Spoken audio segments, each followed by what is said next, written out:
Okay, right. I'm gonna make a start. My name is Paul Sutcliffe. I am the MD of UK and Ireland at EVORA and one of the founders as well. And I'm delighted to host this Demystifying CSRD, the Corporate Sustainability Reporting Directive webinar that we're running for you. EVORA, for those of you who don't know, EVORA is a consultancy and software business. So we provide ESG advisory consultancy to the real estate and infrastructure industries. And we also have a software platform called Sierra, which supports the data collection, analysis and reporting for our clients. And over the last 18 months or so, we've been increasingly involved in helping our clients to unpick, evaluate, analyse CSRD and how it affects you as a business. And so what we felt was important and would be helpful for the industry is to run a session. And today's session, I'm going to provide you with an introduction to the basics and then pass on to the CSRD team of Jamie and Kasia, who are going to talk in a bit more detail about a couple of elements that crop up regularly.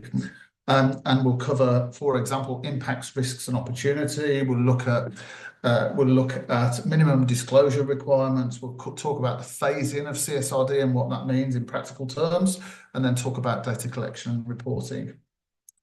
We're really keen to have questions. So after we've gone through the detail, there'll be a Q&A session moderated by Valentina.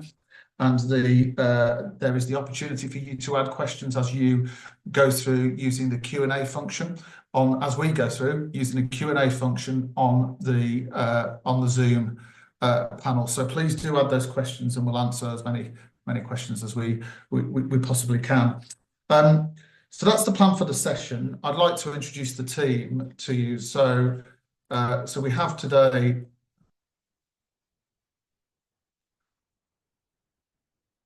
Bear with me while I move my cursor. There we go. Oh, excuse me. We have today, I've introduced myself as well. We've got Valentina Marrow, who is on the call. Valentina is Regional Managing Director of Europe, European Operations. We have Kasia Ignatovic, Senior Sustainability Consultant.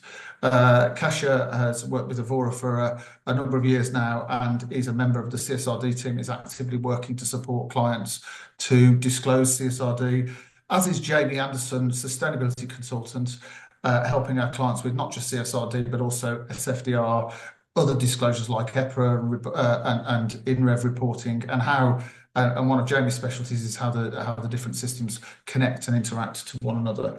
So that's the team. I'm going to start with an introduction, and I want to provide you with a bit of an overview in terms of CSRD.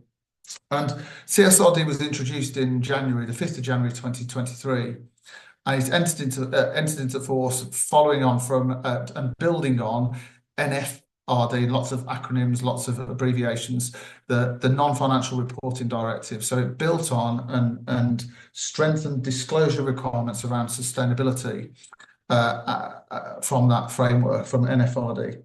It established a requirement that was introduced for corporate entities that established needs for corporates to disclose how sustainability impacts them and how they impact sustainability. So it introduces the concept of a double materiality requirement. And we'll come on to this and we'll provide a bit more information as we talk in further detail. But it requires a process to complete a double materiality assessment, and that double materiality assessment evaluates what impacts a business and what the business impacts from a sustainability perspective. That will then identify impacts, risks, and opportunities that need to be considered. And once that's been done, a sustainability statement needs to be produced in line and accompanying the annual management report. And that sustainability statement must set out how organisations are addressing these issues against ESRS standards. So that's the first time I've mentioned ESRS. This will provide further detail on what ESRS means shortly, but the disclosure needs to consider ESRS standards and disclose in line with those standards and requirements. The key other important facts are that the the sustainability statement must be assured by an independent third party. And in EVORA's experience, that is happening by the assurance companies that complete assurance exercises, the auditors that complete assurance exercises for their wider financial and reporting disclosures. The other important fact that I'd like to highlight is that CSRD allows for phasing both in terms of organisations that are obligated, and then in terms of the content of the details that organisations have to report upon. And we're going to cover both in this session, so we'll provide a bit more information about the phasing requirements for you. Okay. So what does ESRS, the Environmental Sustainability Reporting Standards, cover? What are the key disclosure requirements? Well, first of all, there are two mandatory disclosure considerations that are needed. ESRS 1, which sets out general requirements that every organisation that is obligated has to consider, and ESRS 2, which are general disclosures, which are the mandatory disclosures that each obligated organisation that has to report has to disclose against. And these are standard cross-cutting themes that need to be covered. There are then a series of topical standards, and the topical standards cover environment, social and governance factors, and there are separate sections for environment and social. And so, for example, in the environmental section, you have climate change all the way across to resource use and circular economy. And the components that you would disclose on, or an organisation that is obligated would disclose on, would depend upon the results of the double materiality assessment. So the double materiality assessment really does define the detail and what needs to be covered in the sustainability statement. We've highlighted climate change because it almost always is materially significant and therefore needs to be disclosed by all organisations. Theoretically, at least, a company could identify that climate change was not relevant to them, but that would need to be argued and demonstrated, and we think that that is not feasible, certainly not within real estate and infrastructure investment circles. So it's de facto mandatory for climate change to be identified. When addressing double materiality, one of the points, and again, Kasia will pick up on this in more detail, but one of the points that we need to consider and factor in on is that the more issues that are identified, the more issues that need to be reported. Now, obviously, a double materiality has to be robust and appropriate, and it has to identify material risks that need to be considered. But if a lot of material issues are identified, then a lot of material issues need to be reported against.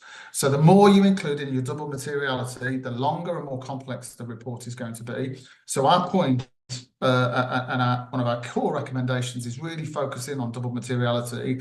Consider applying an evaluation that considers what is critical to you as a business and what has a critical impact on the environment, and what environmental and sustainability factors have a critical impact on you as a business, and include those factors if and when you are obligated and required to complete a double materiality to prepare for future disclosures. So these frameworks need to be considered, need to be mapped out, and need to be reported against where you've identified significant material risks through your double materiality assessment.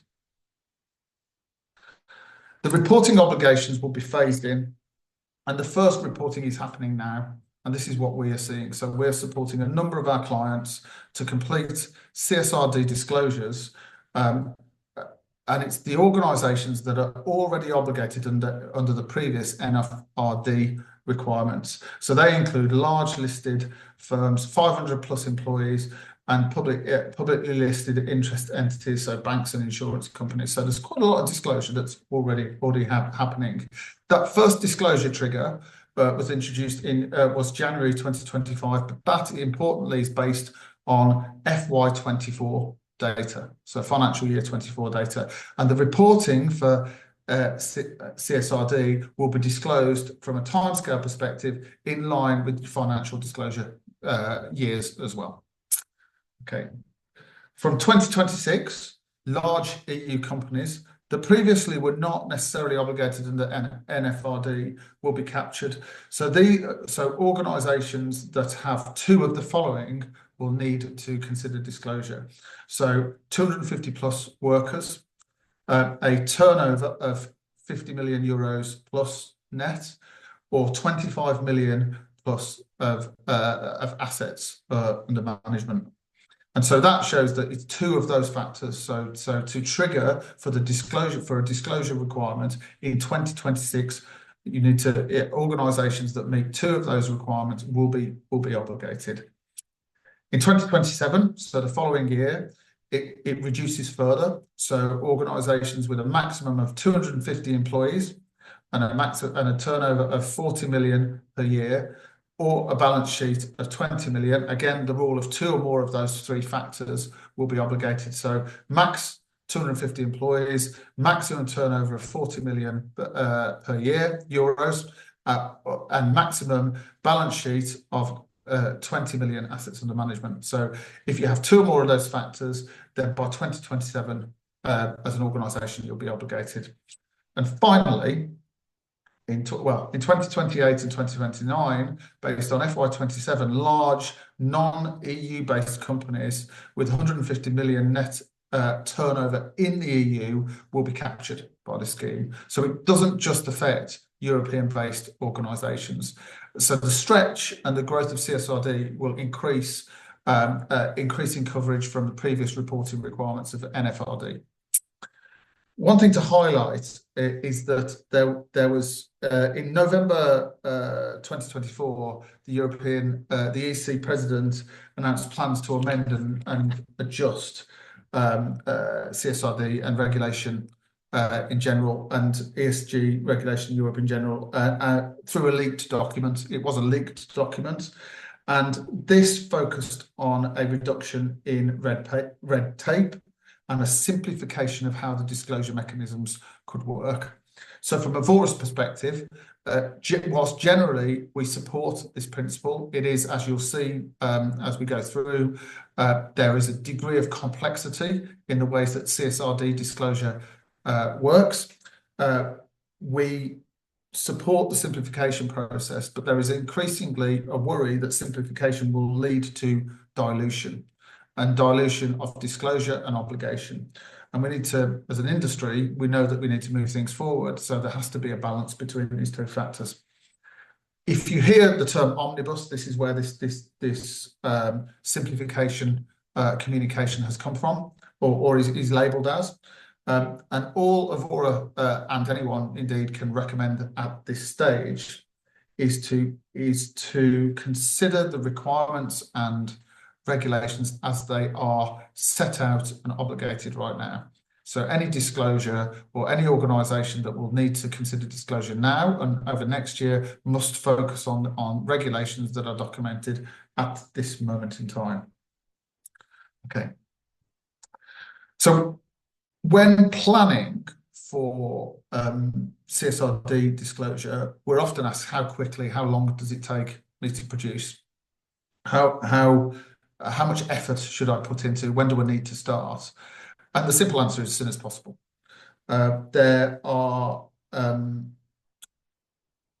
timing requirements, and a degree of this will depend on the ESG maturity and the experience of the team or the organisation that are completing the disclosure. But we've broken this disclosure down into 4 stages. And this, by the way, assumes that the double materiality assessment has already been completed. So typically it takes around 3 months to complete a double materiality assessment. That's an assessment of sustainability risks or the impacts that a business has on the environment and the impacts that the environment has on the business. And that process has to involve stakeholder engagement, stakeholder mapping, stakeholder engagement, and so on. So the double materiality assessment can take some time. Once that's completed, there are then the 4 stages of process, and we describe these as preparations. So stage 1 is preparatory, stage 2 is information gathering, stage 3 is reporting, and stage 4 is planning for future years. And we think that stage 4 needs to be identified because it will link specifically back to what's been reported in previous years.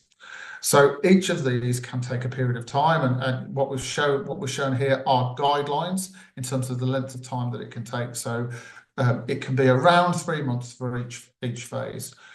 Within all of these, we need to consider resourcing needs, or businesses need to consider resourcing needs, project management, and stakeholder engagement.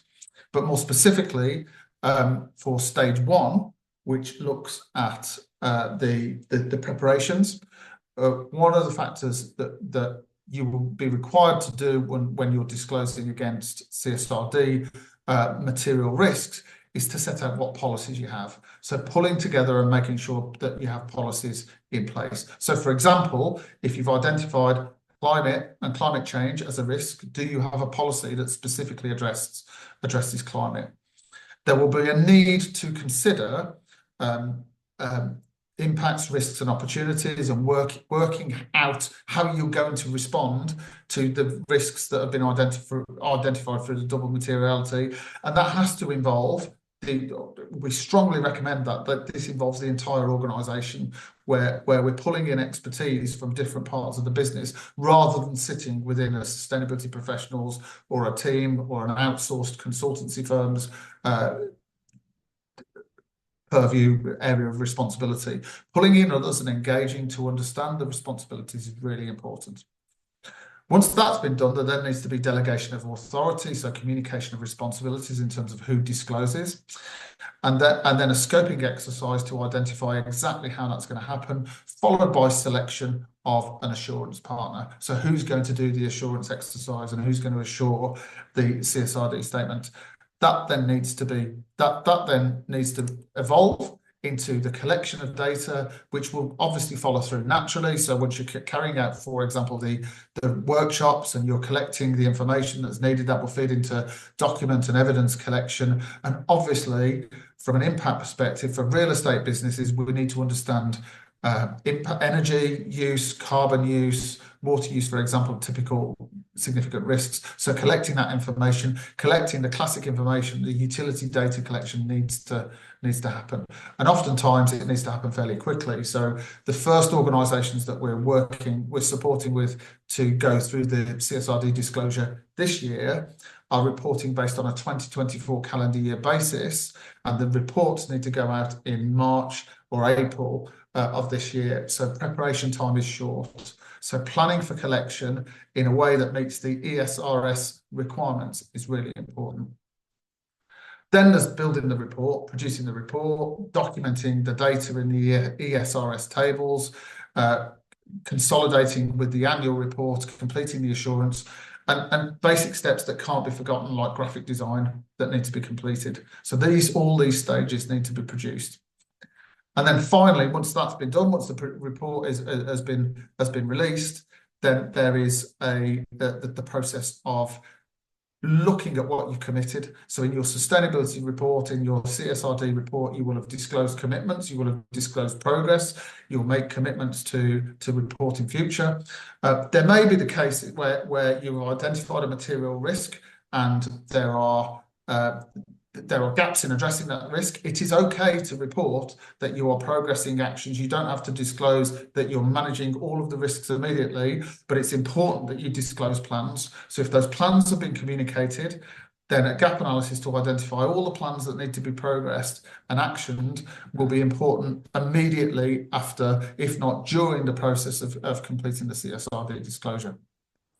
And then it starts again. So it is a continual, ongoing reporting and disclosure process. So that's a summary of the approach. I'm now going to pass on to Kasia, who's going to talk in some more detail about some of the specific challenges. And I touched on impacts, risks, and opportunities. But Kasia, over to you. Okay, thank you. Hello, everyone. So yeah, let's start with the impacts, risks, and opportunities. So in short, we call them IROs. So when addressing the IROs within your business, it is really important to manage it very carefully because your reporting should highlight the most critical issues without creating unnecessary burden. So focus only on factors that really matter to your business. Treat the double materiality assessment and IRO selection as an opportunity for clarity, not complexity. So you don't need to report on every data point, as Paul mentioned, only on those that are really material to your operation. So sometimes what we see is that CSRD requirements may initially seem to increase the reporting burden. However, this is often due to a misconception. In reality, a well-executed DMA should help streamline reporting, allowing you to concentrate only on the most relevant issues. You should report on what aligns with your business strategy, your purpose, and mission, not everything that could be considered material. So what we believe is that a focused and in-depth IRO list is far more powerful than a lengthy one that lacks strategic alignment within your business. So at first, it might seem like many issues are material to your business. However, once you think about embedding this issue into your strategy, governance processes, decision-making, you may realize that only a few are really critical. So ask yourself, where does your business have the greatest impacts, both positive and negative? And also, what are the most pressing risks and what are the most impactful opportunities that you have? So, for example, if we consider ESRS E1, climate change, you can think of a negative impact. So, for example, a generation of GHG emission across the operation and value chain. You can think of a positive impact and also an opportunity of renewable energy deployment. And the risk could stem from physical or transition climate risk. So how climate change affects your operation and your market position, and as well as the financial cost of transitioning to like low carbon economy in future. So to make your reporting more meaningful, it is very important to provide specific examples relevant to your business and value chain. This will make your reporting much easier. So for instance, when discussing renewable energy deployment, instead of making a very general statement, you could say something like, over the last 5 years, we have invested in installing solar PV system on rooftops of approximately 40% of our assets, which has resulted in lower operational costs and also decreasing our reliance on grid electricity, as well as enhancing property value and attractiveness to our tenants and investors. Equally, when addressing climate-related risk, it's best to be precise. If you have already conducted a climate risk and opportunity assessment, clearly outline which specific risk and opportunities affect your business rather than broadly stating that all of the risks are relevant. For example, in here you can say something like, after assessing climate risk, we found that flooding is the biggest concern for all of our assets. So as a result, we have implemented a strategy that includes flood resilience measures. And while other risks, such as heat waves, are still relevant for our business, we have determined that they are less material for now, and we will continue to monitor them because you can update your double materiality on an annual basis. So I would say that always be specific, go beyond any broad macro trends. Another example I can add here is that instead of stating something like regulatory and investor pressure on biodiversity related issue is growing, you can explain the actual impact on your business again. So let's assume that 50% of your portfolio consists of development assets, then biodiversity regulation could significantly affect your business, especially in the UK. So when disclosing this information, acknowledge both the challenges and opportunities. So you can say something like, due to the UK biodiversity net gain regulation, our real estate development project may face increased costs and potential delays.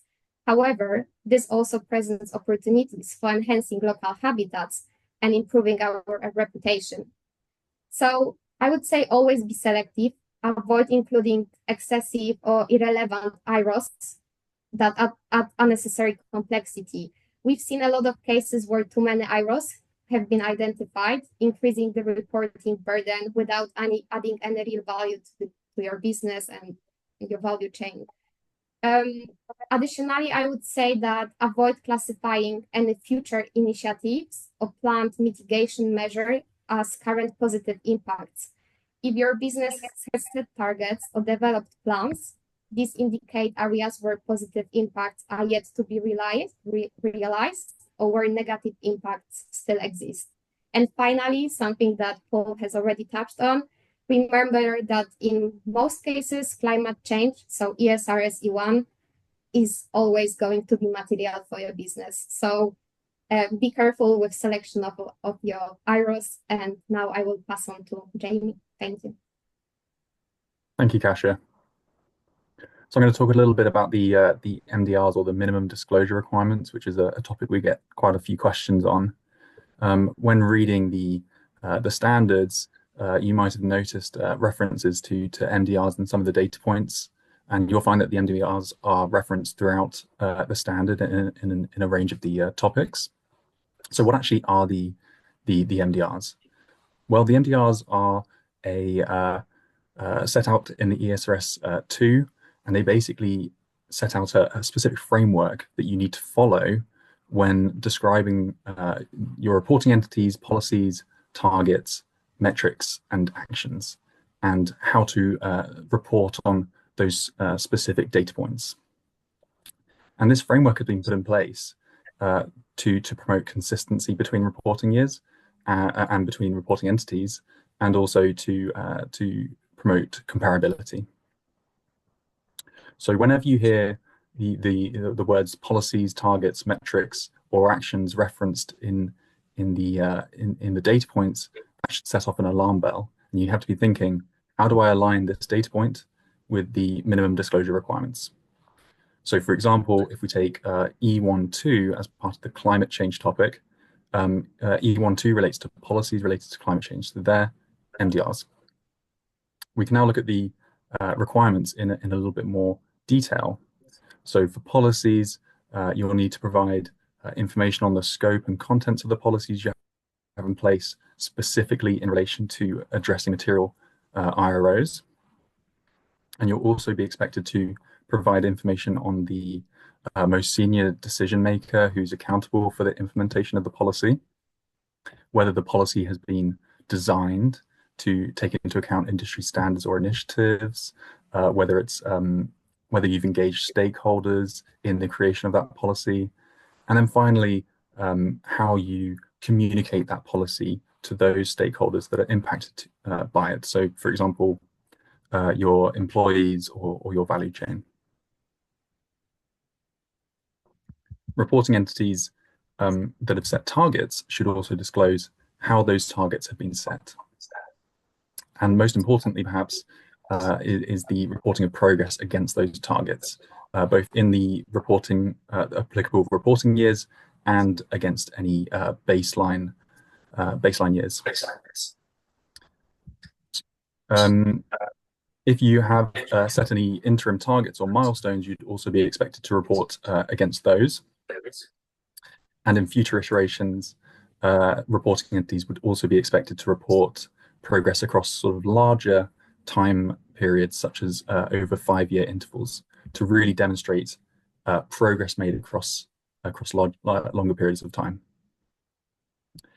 Now, presumably, if you have policies in place and you've got targets set, you'll be carrying out actions to implement that policy and to progress those targets.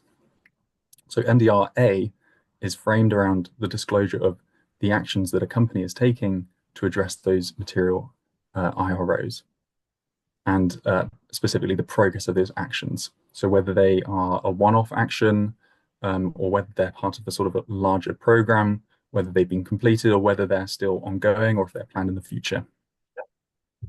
And again, most importantly, with this specific MDR is a data point around the allocation of resources. So specifically, the ESRS standard now promotes the linking of your financial information, such as your CapEx and OpEx, to specific actions to really demonstrate how companies are allocating resources to address IROs. Finally, there's MDR-M, which is the use of metrics to monitor progress and to monitor the effectiveness of specific actions that have been taken. And MDR-M will crop up around some of the ESRS data tables that are templated, and will require reporting entities to provide descriptions of their methodologies, of how they're calculating their metrics, and include limitations and assumptions. So you may notice there that a lot of the MDRs sort of reference each other.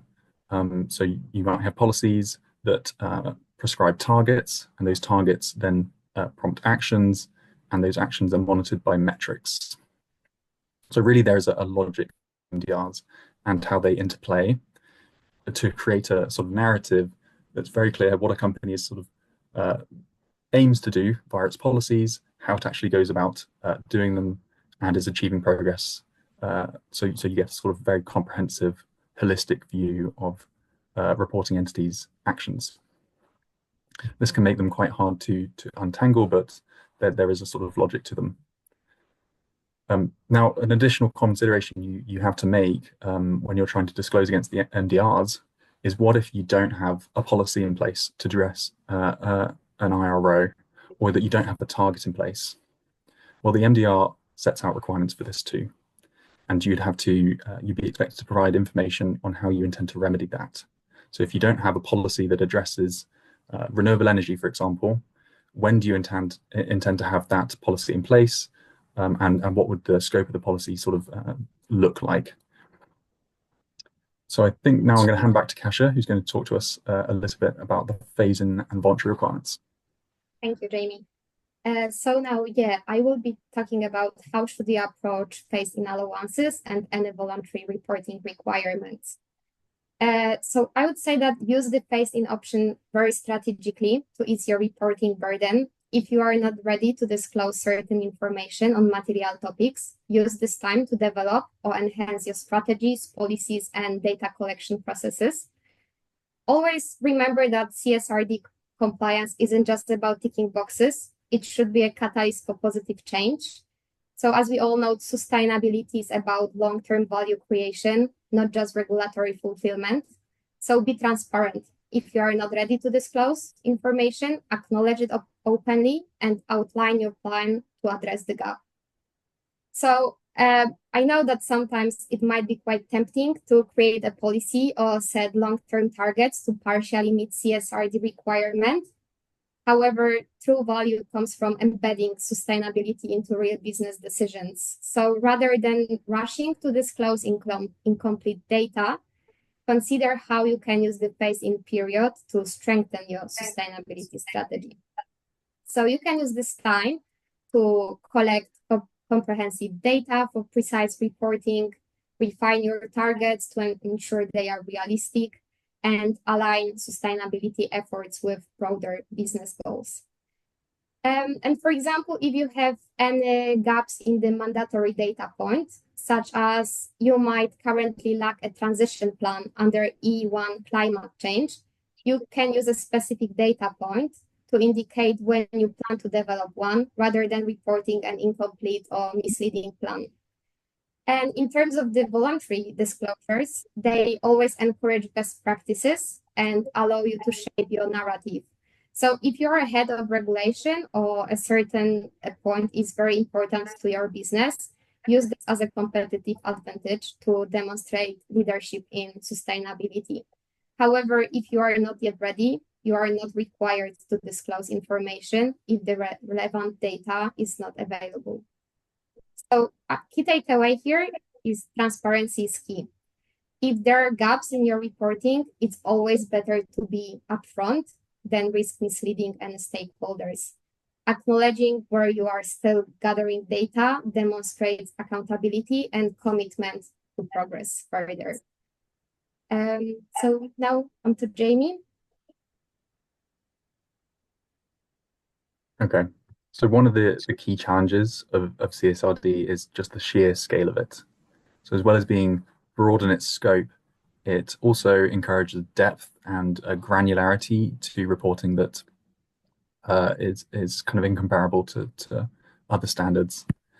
The CSRD and the ESRS mandates the reporting of a large quantity of very specific data and information. And this will often require interdepartmental input and collaboration.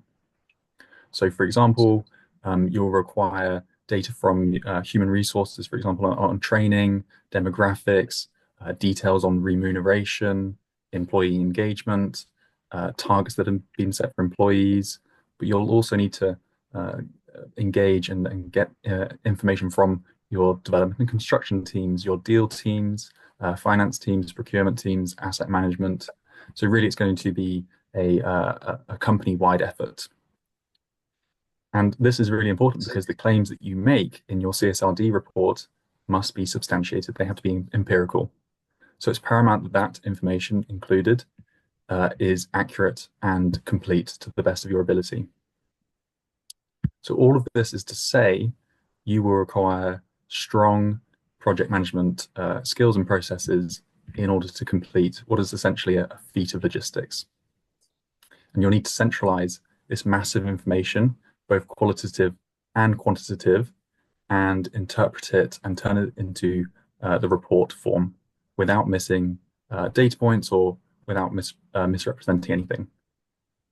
So for this, really, you're going to need to be powered by a competent data collection, data management, and reporting output in order to meet the extensive ESRS data requirements. You'll also need to maintain a regular and open line of communication with your relevant stakeholders in order to ensure that you're collecting information in a timely manner and that any gaps or queries are addressed.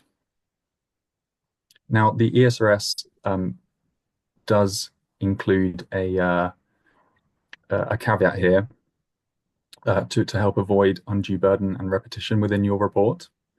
And that is an option to incorporate by reference to refer to the management report. So for example, those points I mentioned on HR and the sort of information you need to collect from them, you might find that you're just repeating the information you have set out in other sections of your report.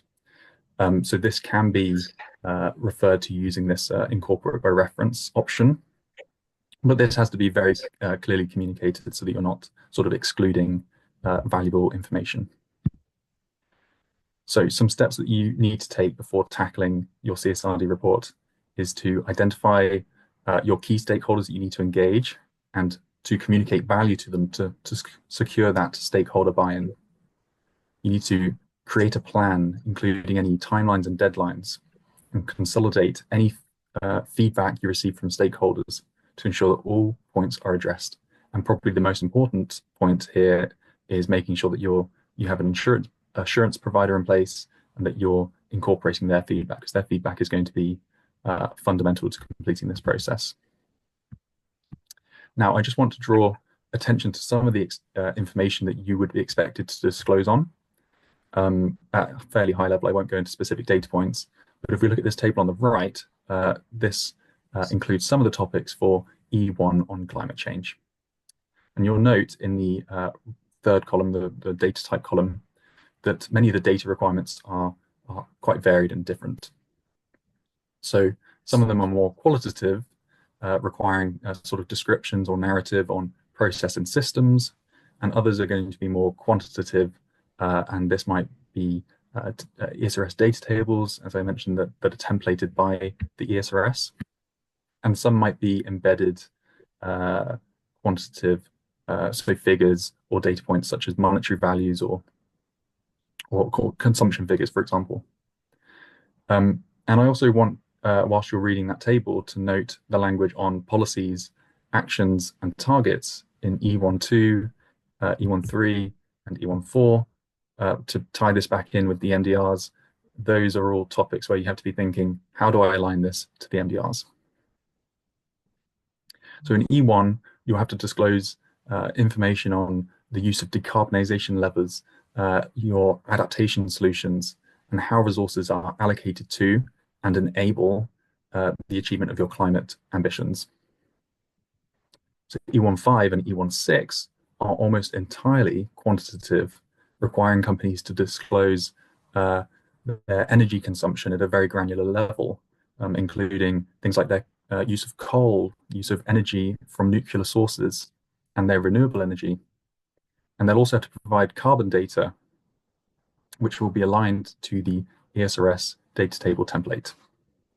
So really, I guess the message I'm trying to impart here is it's not just about what you're disclosing, but how you intend to disclose it. Because your current reporting processes that you have in place now might have to go through quite a significant shift in order to collect the necessary information to report the necessary data points. And the requirements of CSRD really are quite extensive. So if you are a company that maybe doesn't have a lot of reporting manpower, you might consider seeking external support.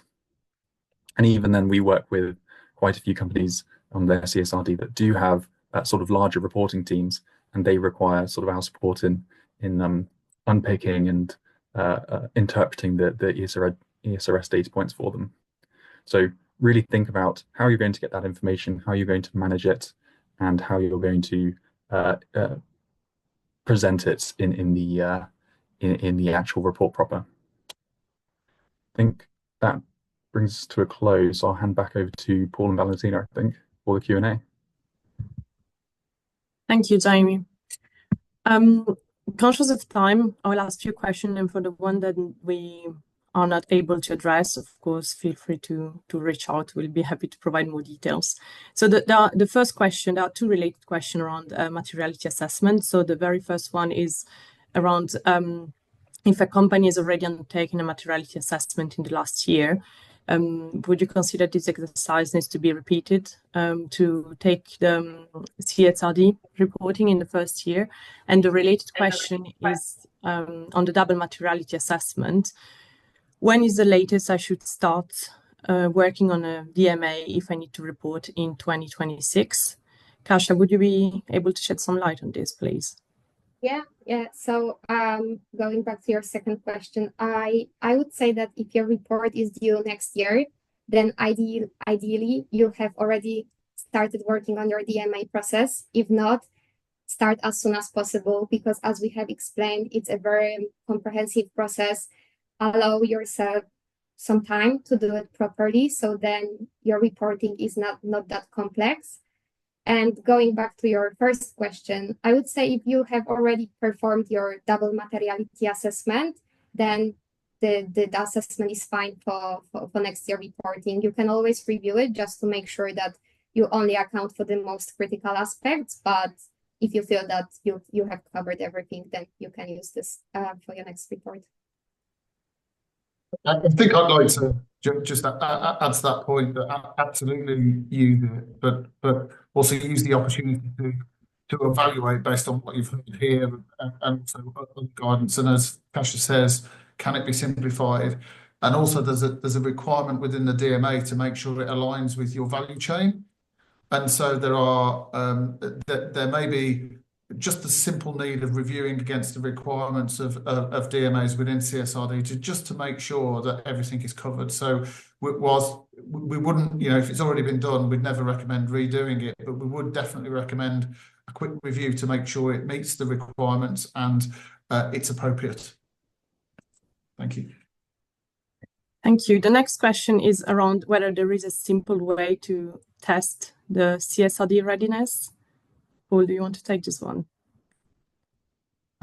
That's an interesting question. A simple way of testing. I think the best way of testing is to complete a gap analysis, which is to look across the double materiality, and that will define from the double materiality. You'll then define what you need to report against, or what an organisation needs to report against. And once you've identified that, you follow the gap analysis is then to say, well, what have you got ready to disclose? So have you got your policies, your action plans, your metrics and your targets available where needed against these requirements? So whilst it's not exactly simple, there is a process that can be followed. So do the double materiality. Once that's done, you know what you've got to report against, and then evaluate where there are any gaps against those requirements. Thank you. Maybe one more, which relates to other reporting framework and specifically the EPRA standards. So in this case, the company has already reported to EPRA standards, and they want to understand how they should approach the industry reporting framework alongside the ESRS. Jamie, maybe this one is for you. Yeah. So if you are a company that already reports to EPRA and want to continue reporting to EPRA, I mean, you can absolutely do so. The EPRA sustainability best practice recommendations are now quite closely aligned with the ESRS reporting requirements. And they even include what they call bridging requirements to make sure that your EPRA report is going to align with the ESRS. So what I would say, if you're a company that might have to report in sort of 2 or 3 years, but you don't currently undertake EPRA, then EPRA aligning your data reporting to EPRA could be quite a good sort of action to take in the interim. To make sure that you're prepared and that you can identify any sort of gaps you have in your reporting well ahead of when you have to actually produce your CSRD report. Thank you. And maybe one last question, very short one. When is the omnibus review due to come to a close?